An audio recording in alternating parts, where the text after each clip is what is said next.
Okay, good afternoon, everyone. Welcome to our seminar on UoN, University of Nottingham, Complicity in Genocide in Palestine. My name is Andreas Bieler. I'm the Vice President of University and College Union Branch here at the University of Nottingham. It's my pleasure, to welcome you and chair this event, but also to introduce our speakers in turn. Now, what we're going to do is that I'm going to speak very briefly about our own campaign, our own BDS pledge and the implications of the pledge, before I then hand over to Gray from our encampment students here at the University of Nottingham, who have produced a fantastic research report on UoN complicity in genocide. I'm also pleased that we have Rachel Rosen with us from the BDS campaign at the University College in London. And in a way, it is your campaign, Rachel, which inspired us here at Nottingham to attempt something similar. So it will be also good to hear from you, but also to learn from you how we can transform this into a successful campaign. Okay, so I've put in the chat the link to our own BDS pledge online. And here at Nottingham, what are our key demands? So those who signed that pledge, and we've got 100+ signatures to date. First of all, we refuse to participate in engagement of any type with Israeli higher education institutions. It has become widely known that these higher education institutions are fully complicit in what's going on in Israel. And boycotting these Israeli HE institutions is the logical consequence of that. Secondly, we also refuse to participate engaging with any corporation which supports Israel. The Israeli war machine could not carry out the genocide if there was no support by corporations in the West. Thirdly, those who signed the pledge, we ask and work towards that our institutions provide direct support for Palestinian staff and students in higher education. And finally, we commit ourselves to speak out against the silencing attempts of discussing the genocide and advocating and demonstrating against the genocide at our university. And of course, those commitments then directly result in clear demands on our own management. So first of all, we ask the University of Nottingham to end all links with Israeli institutions of higher education. And we ask our management here at the University of Nottingham to provide scholarships for Palestinian staff and students. And sometimes then colleagues come to us and say, but how can you do that? I mean, how can you say we should end contacts with higher education institutions in Israel? That it would be a step too far, because after all, universities are institutions of intellectual engagement. Again, we know that these institutions are deeply involved in what's going on in Palestine. But also, actually, if we look at our own institution here, the University of Nottingham, when Russia attacked Ukraine in the spring of 2022, there was no hesitation to end all contacts with Russian universities, and there was no hesitation of putting forward scholarships for Ukrainian staff and students. And of course, we are not asking not to do that, but we're simply demanding that our university adopts the same kind of position and approach to Israel and to Palestinian staff and students as it did vis-à-vis Russia and Ukrainian staff and students. But we also ask our university to end all cooperations with arms manufacturing. Yeah, we should not be involved in any shape or form with that sector, especially when we know that this sector is directly involved in the genocide by providing the Israeli war machine with the arms and ammunitions. And of course, we ask our university to end all cooperation with companies supporting Israel. Now, these demands are based on research of concrete involvement and links between our institution and arms manufacturers and corporations which support Israel. And this is very much also thanks to the excellent research effort by our encampment students. Yeah, last year, students spoke out and set up camp in front of the manufacturing building on Jubilee campus at the University of Nottingham. They were evicted after a long protracted struggle. That was our management's response. But rather than giving up, actually, they've doubled down on their demands and they've produced this fantastic research report providing evidence of these links. And it's my particular pleasure to pass the word now on to Gray, who is here today on behalf of the encampment students and is going to provide us with some key insights from your research report, Gray. Yeah, so over to you. Thank you. Thank you, Andreas, for hosting this event and obviously letting us have the opportunity to speak about the university complicity, because I think it's firstly really important to address how appallingly we were treated yesterday when we tried to engage with our new Vice-Chancellor during the inauguration. We tried to communicate with senior management before, during, and after our encampment, and we've been systematically ignored. And yesterday was just another example of how the university prioritizes profits and their own image over their students. We were met with a wall of security right in front of the conference center. We were pushed around with multiple students being thrown on the ground, including one disabled student that had to crawl out due to being violently thrown. It's absolutely disgusting to see how the university is treating its own students who only want to show that we don't want to pay to go to a university that is complicit in human rights violations. That's all we want to do. Firstly, I want to address the reason for this report even existing. We tried to showcase to the university their links, and we've tried to make it so that they disclose this information. But instead, they've just systematically ignored us. So we took it upon ourselves to release that information to the public, and we made it so that everybody can see the extent of their complicity. UoN has made a commitment to ethical investments and sustainability, yet it continues to invest millions in companies that violate international law. As of July 2024, they've had an investment portfolio worth about 52 million. And out of that 52, nearly 17 million was invested in companies that enabled or financed Israeli settlements, the arms trade, or human rights violations.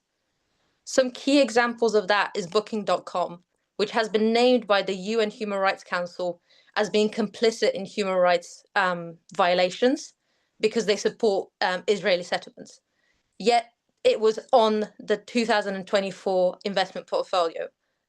In 2023, it was also found that they keep offering accommodation to at least 21 of the Israeli settlements. These settlements are illegal under international law, yet our university keeps ignoring that. Another key example is Aviva, which is a banking institution. This institution supports the Israeli military, illegal settlements, arms manufacturers. They have invested over $80 million in investments in companies that operate in the West Bank, in illegal settlements. Another key example is Microsoft, which provide cloud computing technologies which enhances the military surveillance. This surveillance has been used to target Palestinians throughout this genocide and even before 2023. They have used that technology to target Palestinians, including journalists, and have caused millions of people to be injured and thousands to be killed. UoN also has financial ties to 13 of the world's largest arms manufacturers. One of them includes BAE Systems, which we are actively asking them to divest from. BAE Systems provides military equipment used in Israeli airstrikes. And the university has collabed with BAE on several projects, including the Tempest project and the Flavia project, both of which have military applications. They've also worked with Boeing and have actively promoted Boeing during their careers fairs. Boeing is one of the top arms manufacturers in the world, ranked number 4 in 2023, and yet the university keeps working with them. Rolls-Royce is another key company that the university keeps working with. They manufacture multiple parts for the F-35 jets used in Israel and used on attacks in Gaza. They manufacture engines for tanks that have been used to destroy the Al-Shifa hospital and the Indonesian hospital in 2023. These hospitals have been destroyed despite the fact that it is against international humanitarian law. Yet the University of Nottingham just keeps ignoring that. They keep ignoring the facts. These partnerships are often disguised as sustainability research. They disguise working with arms manufacturers and call it sustainability research, call it environmental research. This is literally the definition of greenwashing. They cannot keep working with these companies that are directly complicit in the genocide for the sake of profits. They also work with a number of the Israeli higher education institutions, like Andreas mentioned. One of the key institutions that we are working for a divestment from is Tel Aviv University, which has aided the Israeli military by creating technology used in their K9 unit. This unit has been linked to crimes against the Palestinian people. Yet the university still has a project ongoing until 2029, and they're refusing to sever ties. This K9 unit has been used on attacks on Palestinian people like Mohammed Bar. He was mauled to death by the Israeli military dog. He was only 24 years old, and he wasn't even able to speak. His family was forced to leave by the Israeli soldiers, and they were unable to help him. He was mauled to death, and the university is refusing to acknowledge those facts. We have sent them the fact sheet, which outlines every single thing that the Tel Aviv University has done, why they are complicit, and why they need to cut ties. Yet the university refuses to take action. We have made the university aware. We have made Jane Norman aware, which is our new vice chancellor. We have emailed the entire faculty with the fact sheet. We have made sure that they are aware of the deeply complicit nature of Tel Aviv University, yet UoN is refusing to cut ties. They also have a long-standing agreement with Technion University, which again works really closely with the Israeli military, and has also partnerships and scholarships supported by Elbite Systems and Rafael, which are two of the biggest arms manufacturers in Israel. UoN has worked with many of the Israeli institutions over the years, and they are upholding apartheid and aiding the military by keeping working on this. When we were looking at the research for this, we kept in mind the university's own ethical policies and their own response to the Russia attack on Ukraine. Their ethical investment policy states they will not engage in invest in companies that engage in human rights violations, that sell arms to military regimes, or that cause environmental harm. Despite these commitments, the UoN investment portfolio includes companies that enable war crimes and that finance the arms trade. We have pointed out how the current policy does not stop the university from investing in these companies, yet they refuse to take action. We have pointed it black and white, yet they refuse to do anything. They also made a commitment to the UN Sustainable Development Goals, which is about 25 development goals that kind of everybody can contribute to. The university claims that 34 of their investment align with these goals, yet the same investments also undermine goals like peace and justice due to these companies investing in the arms trade. We have highlighted a double standard in their approaches. In 2022, they have publicly condemned Russia's invasion on Ukraine. They have cut all formal links and then made that commitment within 2 weeks. 2 weeks of the attacks, they have made a public commitment to cut all ties. No similar action was taken for Palestine, and no similar action was taken despite the widely documented war crimes that Israel is committing. So we do ask the university, why does this double standard exist? Why are they refusing to take action? By continuing to invest and partner with these companies, the university is making themselves complicit in human rights violations. They are willingly ignoring what Israel is doing. For example, Israel has committed to the ceasefire in January, yet they have not only violated it, but they have also continuously denied access to humanitarian aid since January 19th. They have made no effort to stop the ethnic cleansing of the Palestinian people. And by continuing to work with institutions and companies that enable Israel to do this, UoN is complicit.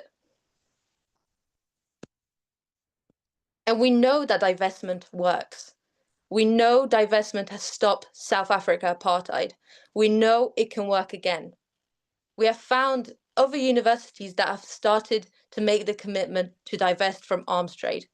Goldsmith, SOAS, Bangor, St Andrews have all made a commitment to divest. So why isn't the University of Nottingham willing to do that? It is important to keep the pressure on. As students, as staff, we need to make a commitment to push for the university to divest. It is a genocide. We are not willing to sit back and just accept that our university is complicit. Our demands are reasonable. We have outlined them. We have even broken them down to divestment from Tel Aviv University. But we expect full disclosure of all financial investments and partnerships. We want full divestment from companies and institutions that are involved in the arms trade or enable the genocide and apartheid in Palestine. We want support for our right to protest, and we want our university to support academics and students out of Palestine through scholarships and for enabling them to continue their education. Because Israel has destroyed every single university in Gaza. There is no universities left because Israel has been committing a systematic genocide and complete destruction of Palestine. We want the university to act within its morals and within its values.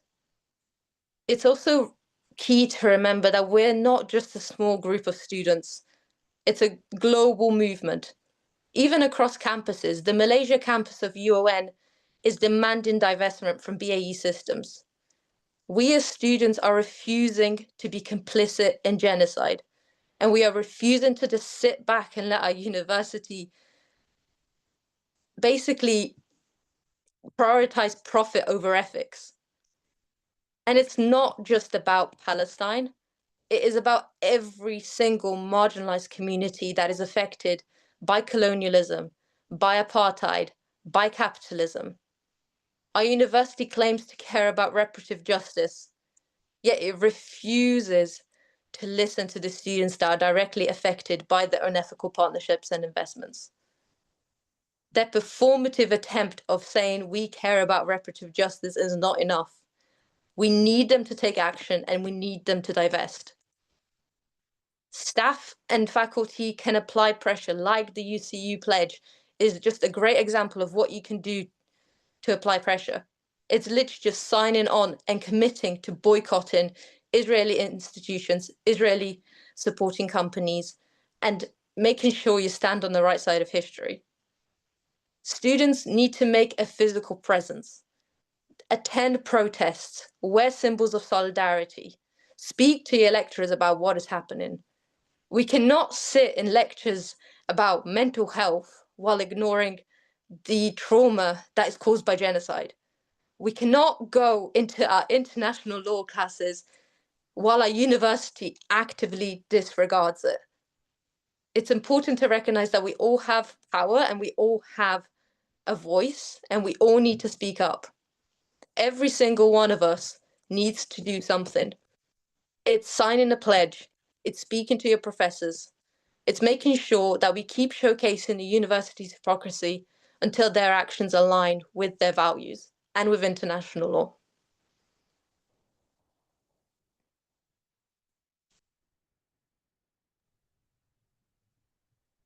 Excellent.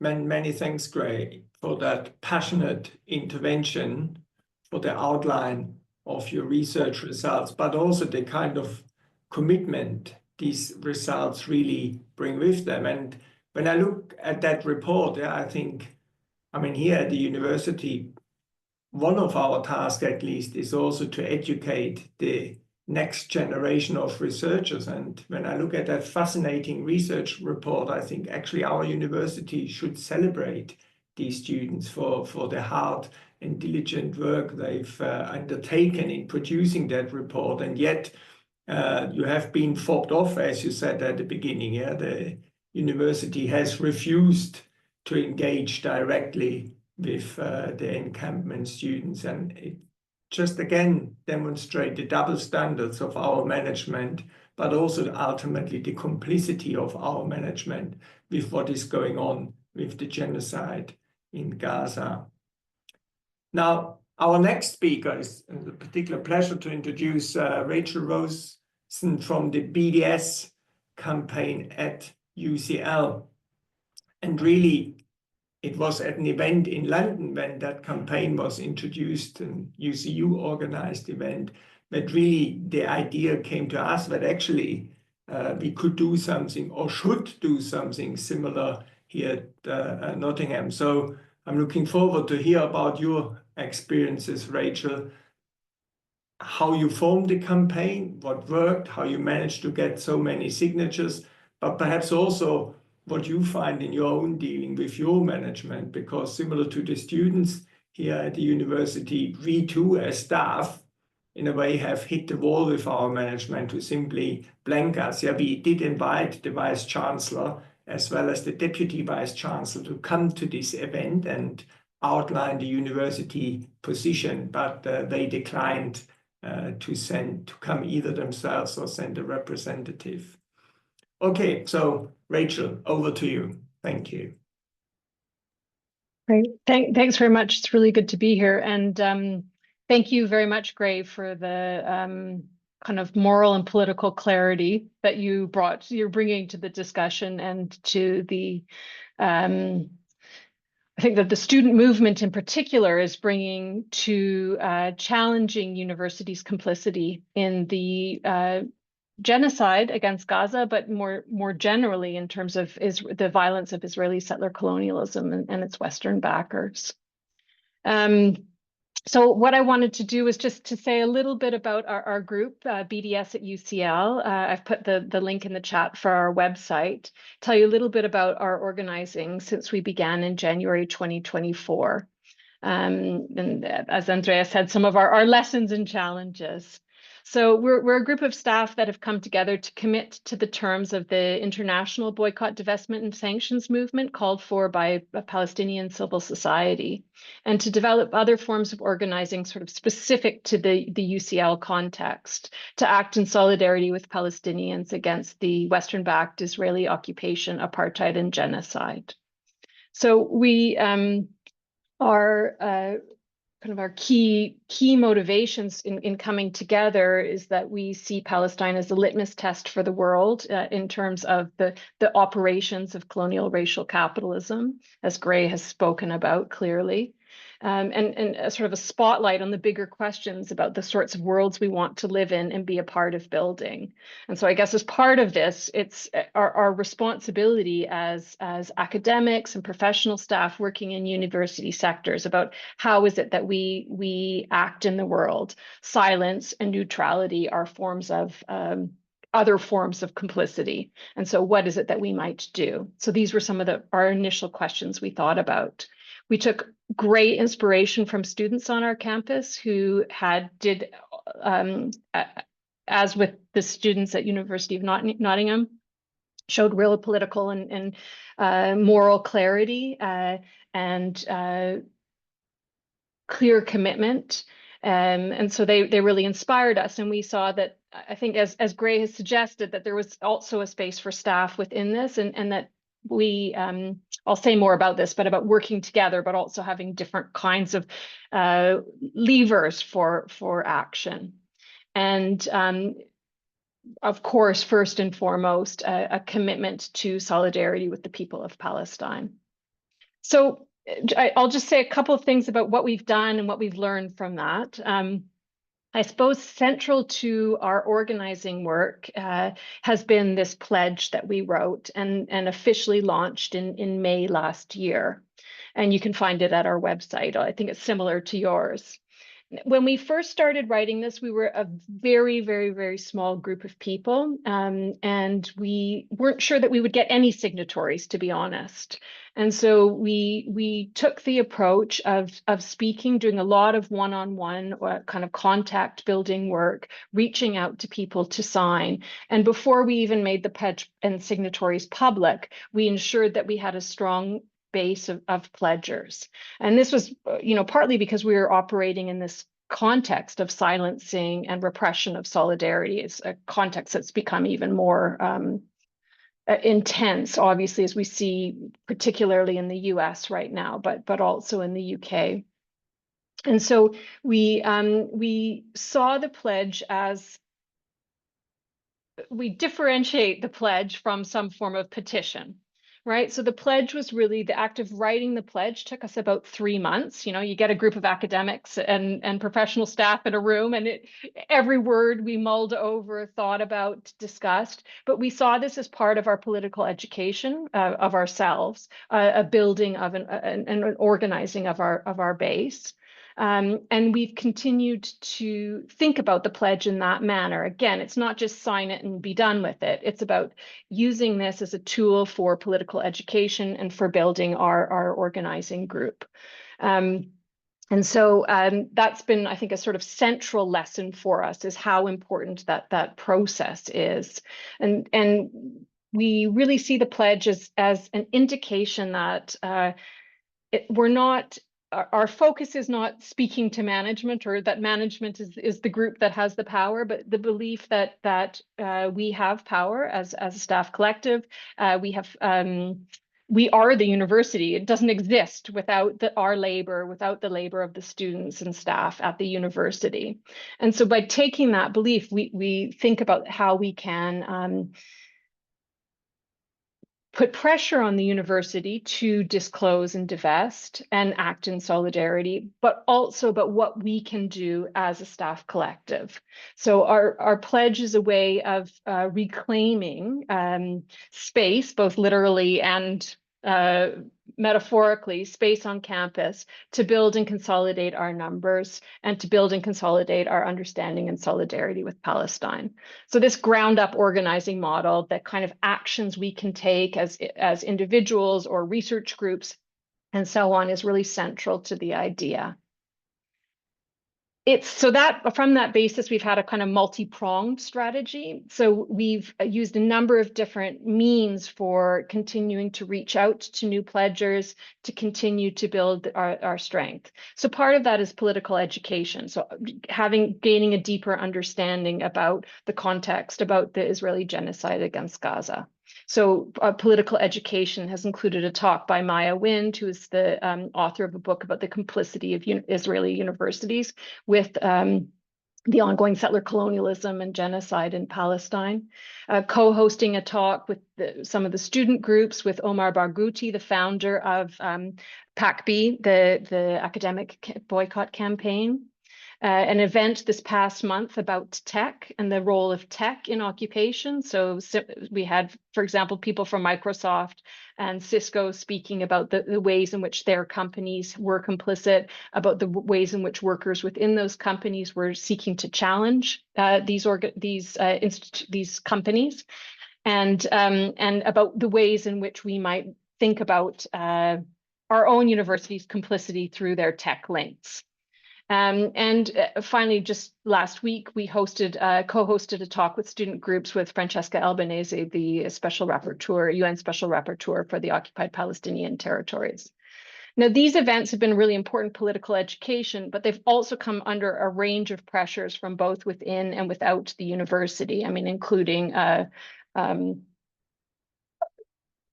actually threats to life of Francesca Albanese and fascist protests on campus in opposition to her talk.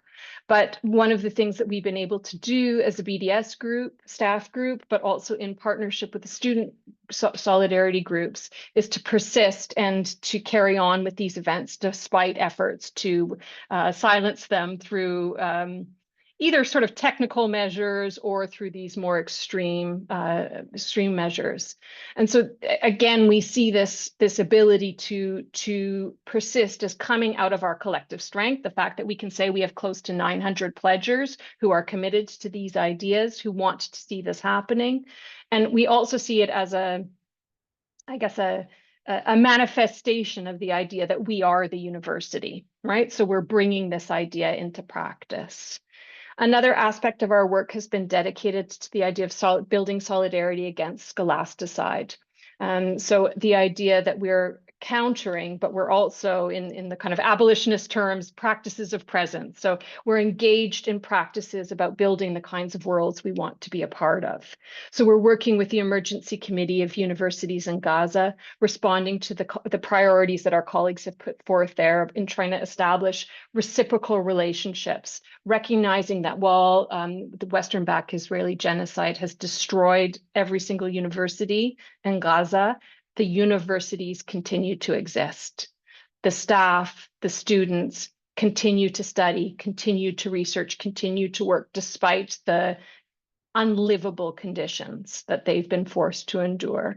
And so that idea about reciprocity, about working together and collaboration is really central, and that recognition that those universities are still there has been a central point in our actions to trying to build the sorts of collaborative relationships we might engage in to build knowledge for liberation. When we have on that line, we also have a project called the Anti-Genocide University, where we're creating space to support kind of intellectual exchange and creative activity that addresses colonial violence more broadly and experiences of war and ongoing repercussions of genocide, with a focus on Palestine, but trying to link up struggles. And that's a joint staff student initiative. So the final point is around our kind of interactions with management. So although we see our pledge as an indication, and our kind of multi-pronged strategy is an indication that we are the university, we can act to directly in solidarity with Palestine, and we hold power as staff and students. We also don't think that the management should be let off the hook. I mean, the university, the UCL, is deeply complicit as well in the genocide against Gaza. So in point 4 of our pledge, we commit ourselves to calling on the Provost and UCL Council to end UCL's investments in and procurement contracts with companies funding and supplying the weapons to the Israeli military. So this was one of our pledges. As Gray was saying about the situation in Nottingham, we experienced something similar at UCL, where senior management was saying we have no such investments, we're not involved. We have a socially responsible investment policy. So to kind of really clearly act in relation to this point 4 of our pledge, we knew we needed more in-depth understanding of UCL's complicity. So back in last June, we relaunched a series of research hackathons where people came together to investigate UCL's investments, UCL's ties with Israeli universities, its links and ties to arms companies, and companies that are complicit in the occupation of illegal occupation of Palestine. And so our research revealed that in 2023-24, UCL invested at very minimum. So we took the most kind of narrow view of what that would be constituted as complicit. And UCL was investing at least 15 million in such industries, approximately 7% of the total UCL investments. Our power mapping revealed that several members of the council, the highest decision-making body, have ties to arms companies. For example, the chair sits on the board of Airbus. We noted various links with philanthropy, with our bank, Barclays, with platforming of various military companies, joint research projects, and so forth. And we've summarized these findings into complicity reports. We've produced 12 since March. And each complicity report is available on our website, and we've released these we release those on a weekly basis as part of building our campaign and trying to encourage and bring on board more pledgers to understand what their university was doing. So on that basis, in mid-June last year, and in collaboration with students, some of our pledgers and some of the students submitted a paper on scholasticide against Palestinians to UCL's academic board. This is not a decision-making body. It's like the kind of highest academic body that advises council. And so during the meeting, academic board members voted overwhelmingly in favor of 3 recommendations. One was for council to establish a review body on all of UCL's ties with arms companies and other relevant industries involved in producing weapons to states under investigation for genocide or crimes against humanity. Secondly, a similar review of UCL's ties with or investments in organizations facilitating human rights violations abroad. And thirdly, to establish a scholarship and fellowship program for Palestinian students and academics. So over 70%, it was a heated debate in academic board, but over 70% of the academic body voted in favor of these recommendations. And we've now continued to hold the UCL Council to account to take up this advice of the academic board. And we've won 2 review committees, which are currently undertaking reviews of UCL's investments and non-investment related links related to violations of international human rights law. So we've been kind of continuing that work with council at the same time as continuing to build our numbers, build our political education and understanding, and strengthen our links with student groups. And so this is, I think, been really crucial to one of our kind of key BDS wins at UCL, which is last month we secured, well, I guess now it's a few months ago, we secured UCL's divestment from Amatech, which is a global military equipment company, which is deeply complicit in producing materials for drones, F-35 fighter jets, and so forth that have been used in the genocide in Palestine, and in fact, war crimes around the world. So this was a big win to secure this divestment. So for many of us, the genocide against Palestinians, the ongoing colonial racial capitalism of Israel, US, UK, and other Western backers has been equally devastating and enraging, and especially so for Palestinian colleagues and students. But these feelings of devastation and anger, we're convinced, can't give way to apathy, to silence, to immobilization. Palestine deserves our all. Palestinians deserve our all. And so being part of the BDS at UCL group, I think, has been a way to deal with these feelings of devastation and rage in a way that's politically energizing, intellectually rich, and collegiate. And has allowed us to continue, I think, building momentum and keeping center the idea that to be in solidarity with Palestine is to be in solidarity with the world. So thank you. Many thanks, Rachel, for this excellent intervention. Very encouraging to see how you adopted it and worked through the process and building the links with students by the community, but also then exerting pressure on UCL management, and actually also having had quite a big win there. Yeah, I remember being in one meeting with management when our former registrar refused to acknowledge that BAE Systems is an arms manufacturer. So there's what kind of reality are we living in here? And at least yesterday, when our new vice chancellor gave her inaugural lecture and she praised universities' links with businesses, Boeing actually was on the screen. And I think Boeing, for many people, is associated with civilian airline planes. Yeah, but of course, it's much more than that. But BAE Systems wasn't on that screen. I don't think that means that they've cut their ties, but perhaps they at least felt it was too sensitive to put BAE Systems on the screen there during that lecture. So thanks a lot, Grace. Thanks a lot, Rachel. We still have about a good half an hour, a bit more, for discussion, contributions, debate. And if you would like to ask something or to comment on something, if you could just indicate electronically by raising your hand, and then I will give you the word. Leila, over to you. Hi, question for Rachel. What is a hackathon and how did you guys kind of, first answering that, and then was it students and staff working together? Did community get involved? What was the process? Yeah, so a hackathon is basically just a group of people getting together and doing research together. Sounds better as a hackathon.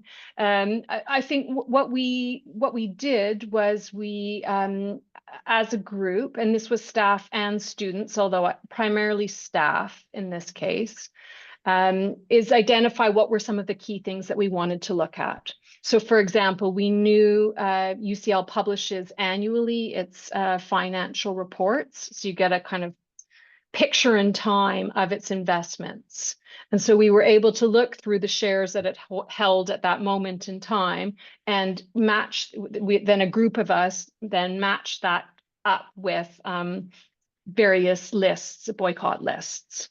Right, it's quite labor intensive, takes a lot of time, but when you're doing it in a group, it builds camaraderie, it helps share experiences and questions, it helps to sort of,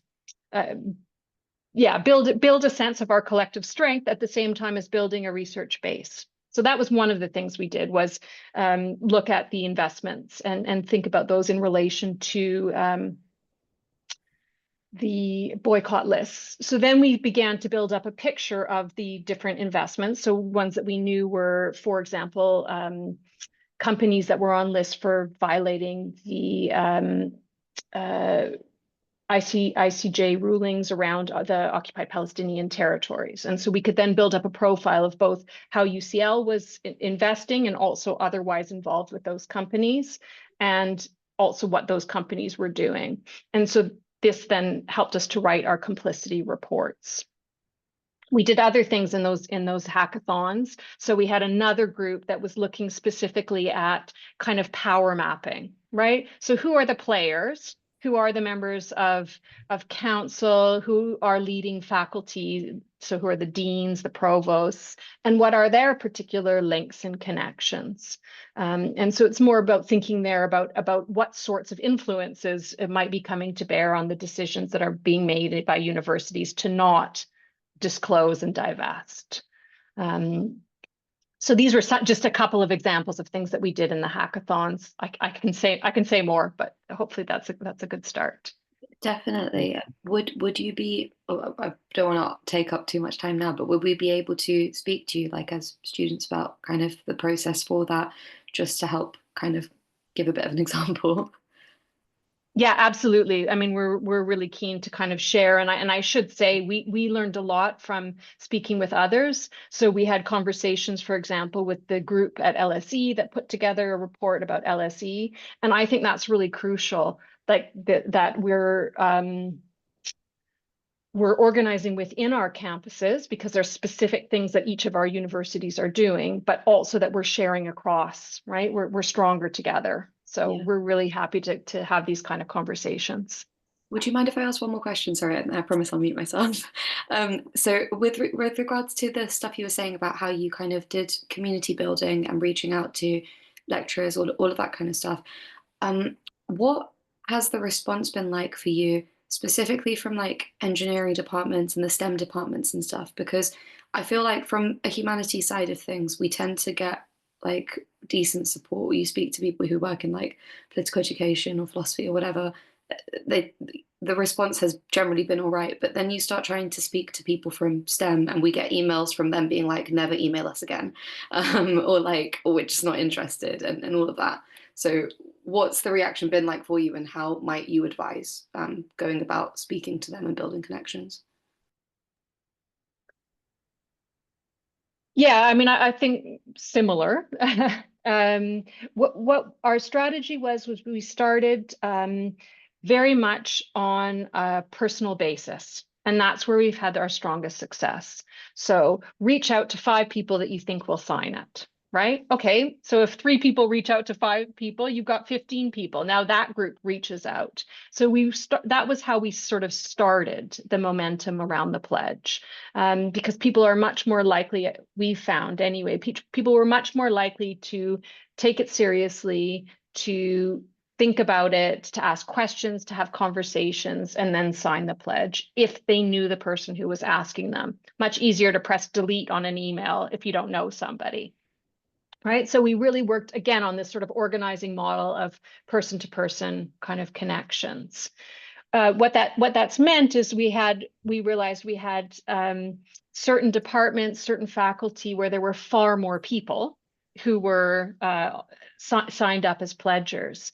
And so one of the things that we started to do was to think about, right, let's map out the university. I mean, I think UCL has about 18,000 staff if you combine professional and academic staff, and we include PhDs in staff.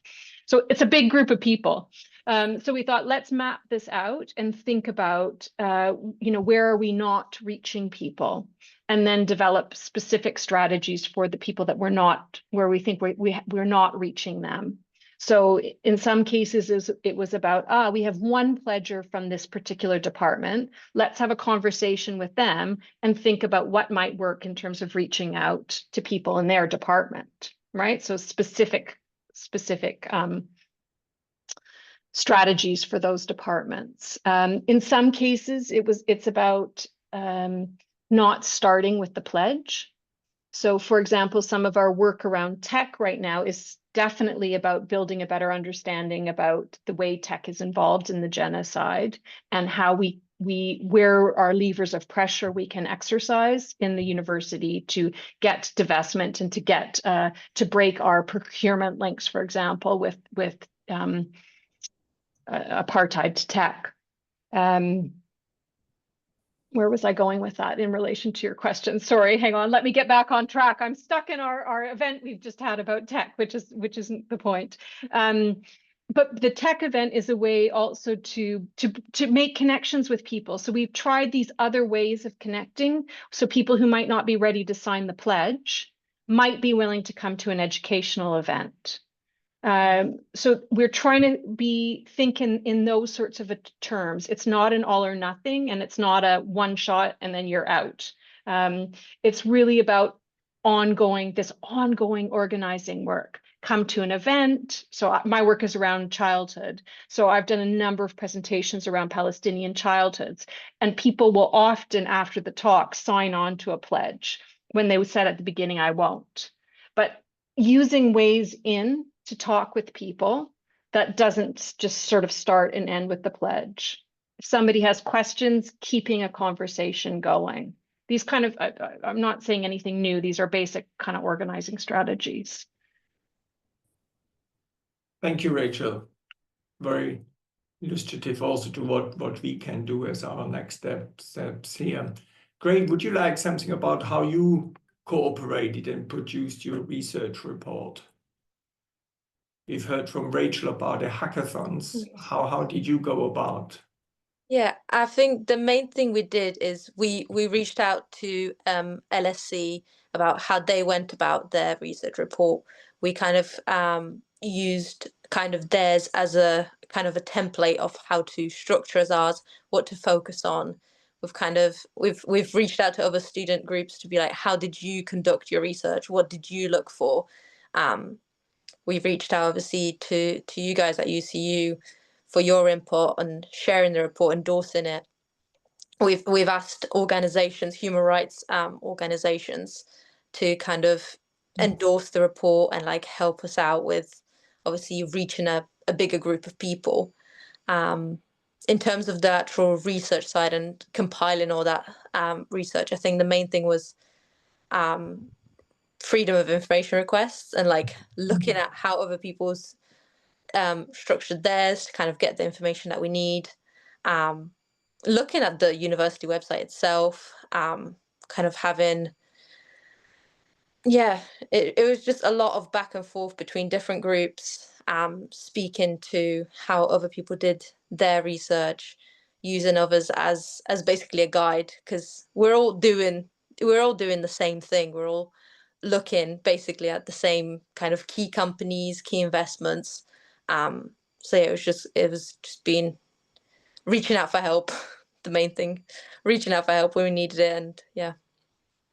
Very well done. Yeah, and so collaboration clearly building these links clearly seems to be key in this whole undertaking. Thank you. Antigonos, you've got a question. Over to you.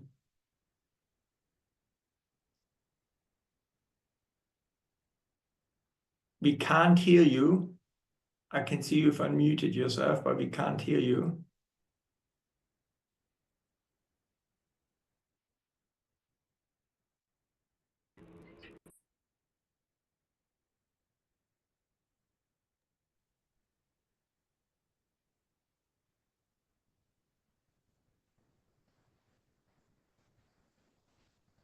Unfortunately, we can't hear you. Not if it's not possible, it might be a way forward if you put your question in the chat and we can then pick it up from there. Would that be something useful? Yeah. Can you hear me now? No. Yes, well done. I'm sorry. Over to you. Technology is not our strength. Thanks. I said thanks for the commentary. I was wondering whether is there any forum across universities that we can, people from various universities get together and coordinate action and thinking about Palestine? Because I've tried to find something. I think there is some initiative of academics against genocide or something like that, but I haven't been able to contact them. There doesn't seem to be a live forum of some sort. So I was wondering whether there is anything like that. So I know of the University and College Workers for Palestine. That's inside the university and college union, and they've also organized that event in London when, Rachel, your colleagues introduced your BDS campaign. Do you know of anybody else, Rachel, one could? Yeah, just to say, I don't, that group is, I think, not a UCU group, but many of the members are part of UCU. Okay, good. Just sorry to get the affiliations right. Yeah. And then I think there's specific groups. So, for example, I'm part of a Sociologists in Solidarity with Palestinians. So there's some kind of disciplinary specific sorts of groups. Right. But those are the two that I know in the UK.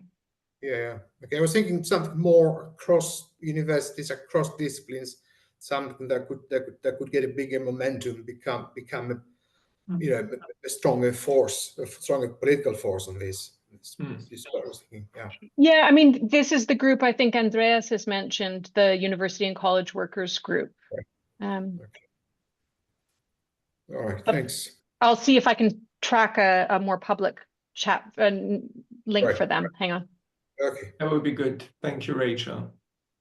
Thank you, Antigonos.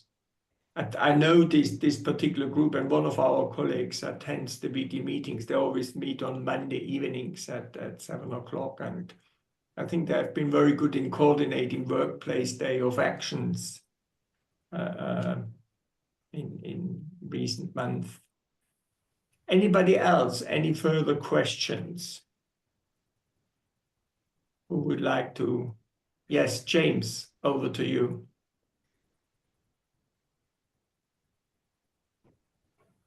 Hey, yeah, just to say, well, kind of a provocative question maybe.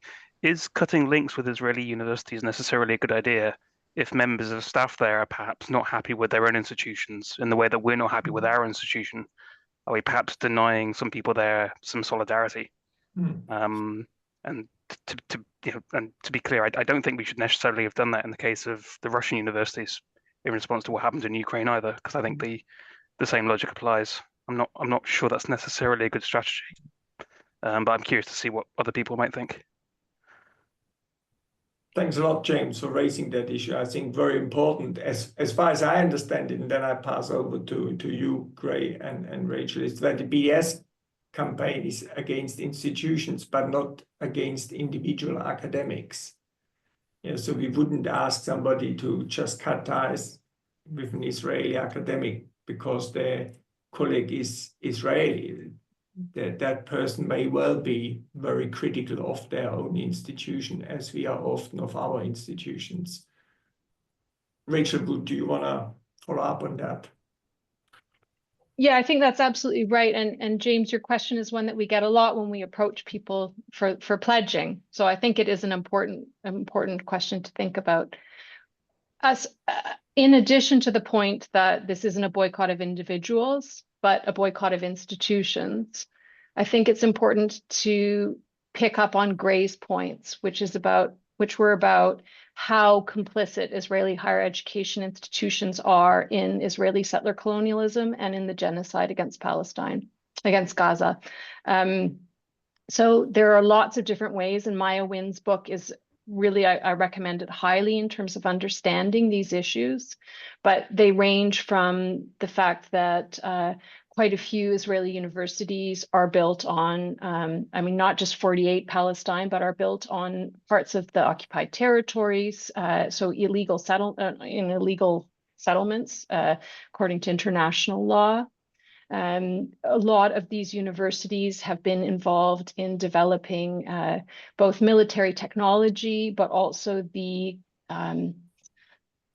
kind of political and military doctrine and discourse, which supports genocide. So things like the Hannibal Directive, which I'm sure you've heard about, and so forth. So these are things that are being developed within these universities. And so when the PACB, the academic boycott, Palestinian academic boycott call is very clear that we need to be boycotting those institutions which are complicit and which normalize Israeli settler colonialism and the Israeli genocide against Palestine. And these universities do in these various forms. So that's crucial. Institutional complicity. One of the challenges we sometimes hear, or the questions we hear on this is, but I work with a really good colleague who works for Israeli University, and they're against the genocide. What do I do? So one of the things I think that is quite easy and clear is if that person is participating in recognizing the rights of Palestinians, the right to return, the right to live, the right to land, and so forth. And if that person is working in collaboration with Palestinians against the genocide and against settler colonialism, great, these are people that we can and should be working with and platforming, but not their institutions. So they can put their name to things, but they don't include their university's names. There's university name. So there's a very kind of simple ways in which we can keep supporting these kinds of individual collaborations with people who are speaking against genocide. Or if we could have a statement next to a project that is between people like this, a statement that states that this is a collaboration that works towards the self-determination of Palestinians and peace and justice in the Middle East. If we you know, that could be another option, perhaps. I mean, I think one of the concerns that's raised is that Israeli higher education universities, unfortunately all of them as institutions, normalize Israeli settler colonialism, and they are normalizing genocide. So if we make these kind of statements, I'm not clear what are we actually saying. I would ask you, peace and justice for who, in a context where these institutions are so embedded in the genocide. No, it would be made clear in the statement. It would be a pro-Palestinian statement. This is what I'm saying. Now, whether that would put the Israeli colleagues at risk, yeah, that's another question. I think that's probably also something to explore, yeah, on case-by-case situation of who is actually the Israeli colleague and what do they do and what is the project. But I think the principle is the boycott is against Israeli institutions. It's good you mentioned Rachel Meyer-Wind. Her book is really fascinating in that respect. Craig, would you like to come in here and add something from your side? Yeah, I think it's important to recognize that all of these institutions uphold apartheid and they legitimize genocide. So even if obviously there are individuals that are against what the Israel government is doing, it's important to recognize that as institutions, they support the military, they support the murder of innocent people. So it's, yeah, the whole point of the boycott is to divest from these institutions, because those institutions are the ones that directly kind of provide technology, provide the military equipment, and that are legitimizing genocide and that are legitimizing settler colonialism. Because a lot of these institutions, like Rachel mentioned, are built on illegal settlements. So it's important to recognize that those institutions and people working for those institutions are complicit in a way. Yeah, thank you, Gray. One of the things in Meyer-Wind's book which struck me was how some of the libraries of these universities were actually founded on the basis of looted books during the Nakba in 1948, and have formed basically the basis of that. Lopa. Just to say, I agree with Gray that, you know, they have said nothing. So they are now completely, and I mean also historically, but right now, I mean, after this, how many months has it now been? They just still keep quiet. I don't think I can work with a colleague in there anymore. Just my opinion. Thank you, Lopa. My question to you, Rachel, how did you manage to get Francesca Albanese come to UCL? It depends how you mean that. Do you mean how did we convince management to allow us to have an academic event with her on campus? Or do you mean how did we have contact with her? First the contact and making sure she comes. And then, of course, the next step is what did you have to do to actually put the event on? Yeah. So, I mean, again, I think this is about the points that have been made earlier around collaborations, right? So, the tour, so Francesca's visit to UCL was, she also had a visit to KCL, and she's spoken previously at, I believe, SOAS and somewhere else in London. And so this is part of the kind of network of Palestine Solidarity universities, and presumably also somewhat of a London-centric situation, I appreciate. But having these kind of connections, I think, enables us to if somebody is present, that to kind of work together to support our movement building in our various institutions. So, for example, when Maya Wind was here, UCU did support her tour, and she went around the country. So that's how we were sort of able to contact with Francesca Albanese. And I should say that this was a co-hosted event with student groups. So one of the student groups in particular was leading on this. Yeah, okay. Brilliant. Thank you, Rachel. Okay, colleagues, we still have a bit of time. If there are further questions, please, or comments, contributions. Oh, sorry, I didn't raise my hand. How receptive have like management been towards the stuff that's been going on with UCL? I've kind of been following stuff online, but it's difficult to keep up with all the universities. There's so much going on. And with regards to how staff and students have been working together, like how closely are you working together on things? And yeah, what's kind of the strategy you've done with that? Because I think staying in contact and communication and having a strategy together, but also doing your own individual things is sometimes a bit hard. Yeah, I mean, great questions for us to think about. So off the top of my head, in terms of senior management, I mean, the line that we've been hearing since the beginning of the genocide is that UCL is a neutral institution and doesn't take positions, right? So that's the kind of line that they've maintained throughout, and that they're not doing anything wrong, right? They have a socially responsible investment policy, ethics policies, and so on.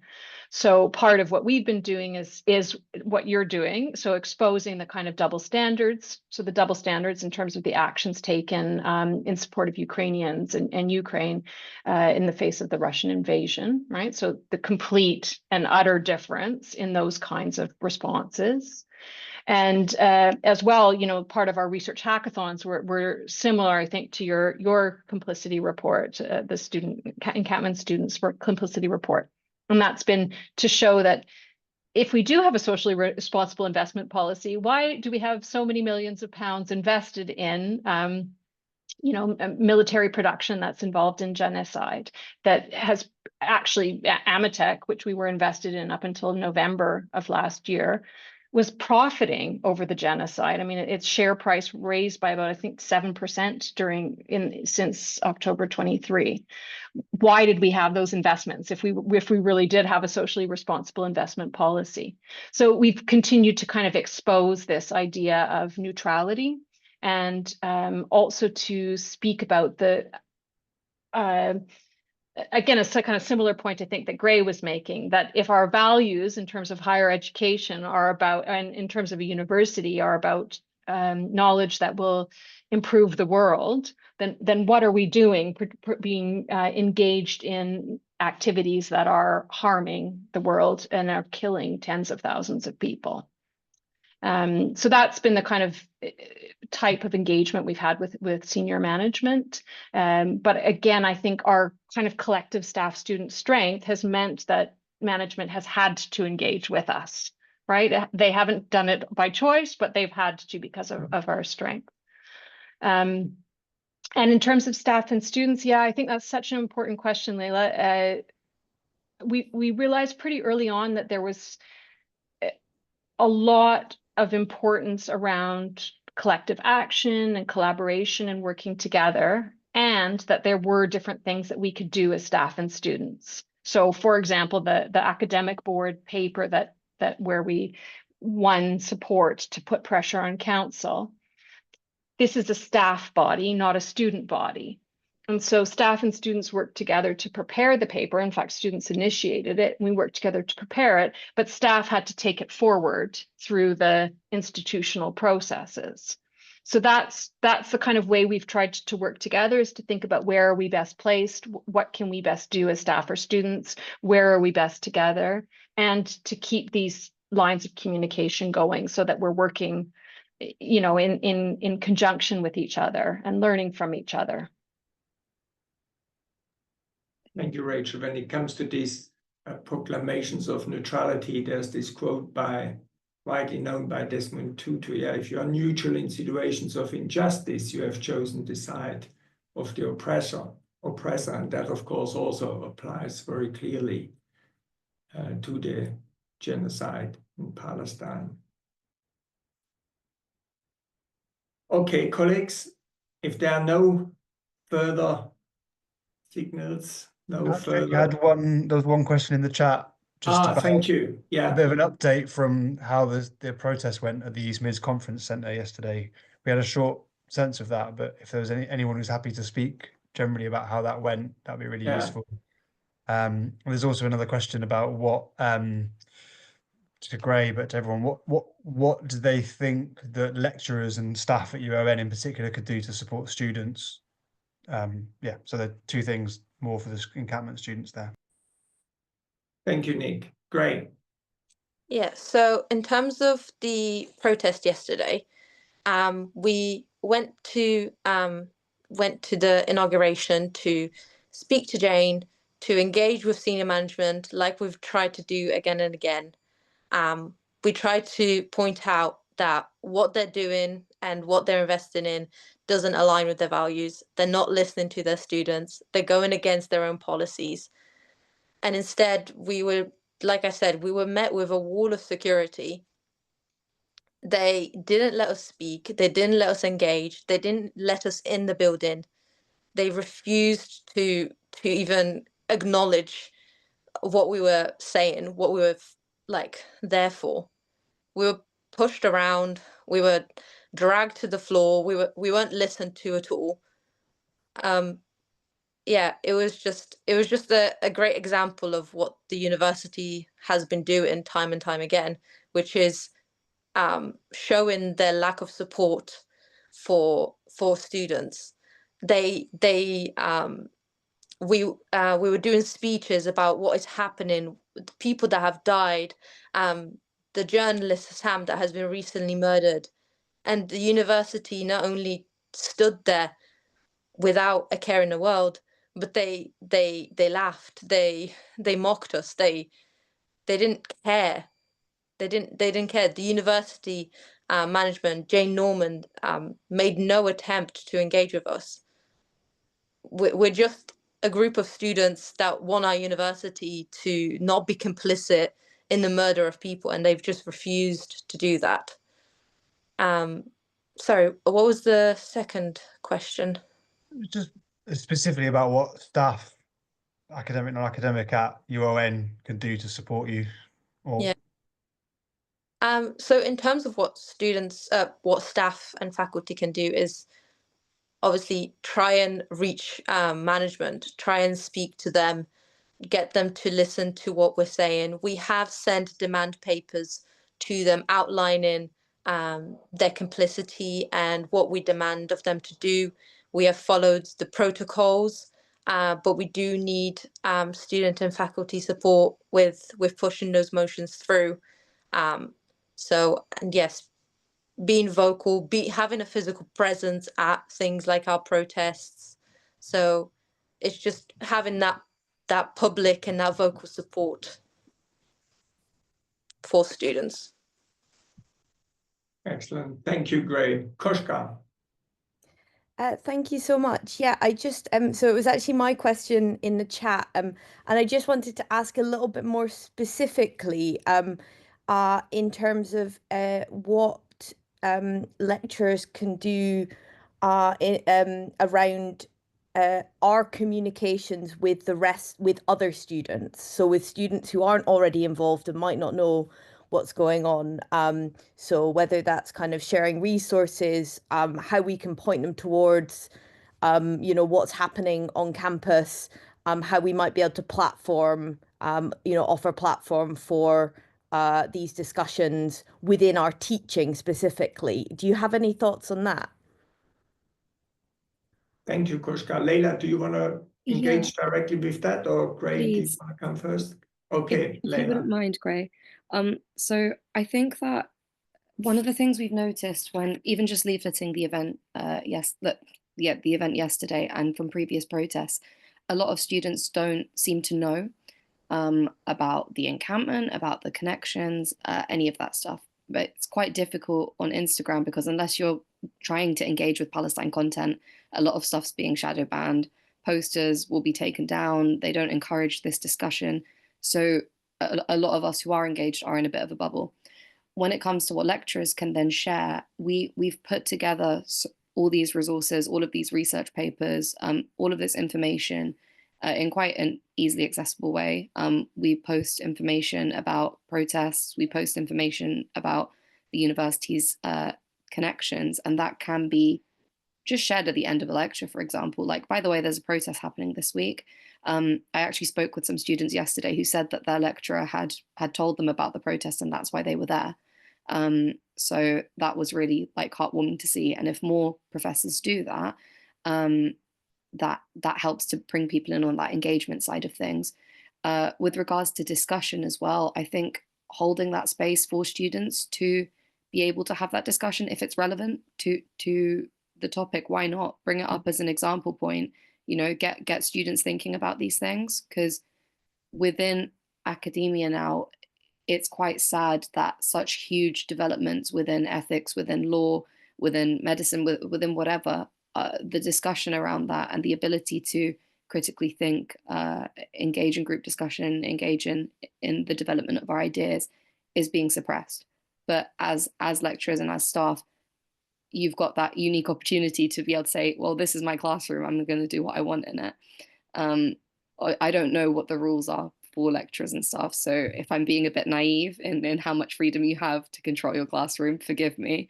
But I would hope that it's something that there is that opportunity to do.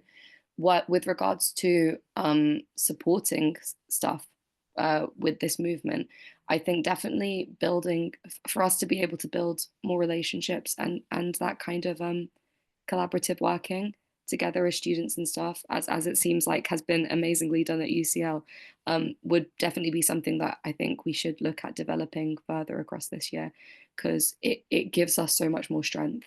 And my last point would just be having more physical presence, I think, at demonstrations, which is something that we need to improve on a student side as well as a staff and lecturer side, because I think when the university don't see that physical presence, they don't feel as scared, and there's so many signatures on that BDS pledge. If we could get half of those people to be coming to protests, same with the students who voted in the referendum, if we could be getting half of those people at those protests, that visual puts fear in the university. Lol. Critical thinking and academic freedom, as if. All right, but that's me. I think Bella might want to add some points as well. Yeah, I think we have the same challenge, staff and students, in actually getting our people to come to those protests. Bella. Yes, I think it's been really well summarized, by both Gray and Leila. On a more specific point, we'd be very keen to have, I think, just even arrange some meetings virtually where we can discuss specific kind of ideas we have and campaigns we have going on, so that, because I know it can get a little bit overwhelming trying to figure out what is happening and at what point, and we do try and update our social media as much as possible. But if we can get in practical kind of collaboration whether it's through a kind of staff and student working group or some sort of meeting every time that, not every time, but every some sort of kind of time frame for us to be able to keep staff up to date too. I think that might be quite beneficial, and more than happy to discuss that in more detail with whoever may be interested. But I think, again, just having more of that collaboration, because it's been really nice to listen to Rachel talk about how you guys have been able to work together, and just I think that would also help, because quite a lot of the kind of delays we have is due to the fact that students naturally get their exam season and that there's kind of periods of busyness. So if we can work together to kind of support each other as much as we can as staff and students to complete the tasks, I think that would make us much more powerful. But more than happy to organise some specific meetings if any of the staff feel like that would be beneficial. Excellent. Thank you, Bella. We'll definitely get back to you in this respect. So, colleagues, that does bring us to the end of this session. Perhaps a final word to you, Gray, and to you, Rachel, to end it. Gray, do you want to make a final comment? Yeah, like I think, again, the main thing that I do want to stress is that we all have a role to play in this. Staff, students, we all have a voice, and we all have an ability to take action, even as little as having a Palestine pin, as little as wearing a keffiyeh to your lectures, as little as speaking to your lecturers about the BDS pledge, about speaking about what is happening in Palestine during class with your peers. We can all do something, and I think it's realizing that even if it's something little, like talking about a boycott, like saying I'm not going to buy Coca-Cola, or I'm not going to support these companies that enable this genocide. It's something that you can do and something that you can share with others. So I think it's important that we realize that we all have that power. Excellent. Thank you, Gray. Rachel. Yeah, I mean, to echo that, and I think that power is even stronger in collective movements. And so whatever we can do to build and maintain, sustain these collective movements, I think is really important. And to echo Rio in the chat, free Palestine. Free Palestine. Free Palestine. So thank you very much to both of you for your excellent interventions. Many thanks to colleagues for your suggestions, thoughts, comments, and questions. This is a process, yeah. This is not a one-off event. There's not to be done, and I think when we go forward, we need to emphasize more intensive collaboration between staff and students. I think that's one of the key outcomes of today's sessions. But again, many thanks to you, Gray. Many thanks to you, Rachel, for your interventions, and free Palestine. Goodbye, everyone. Thank you, Andreas. Bye. Bye-bye.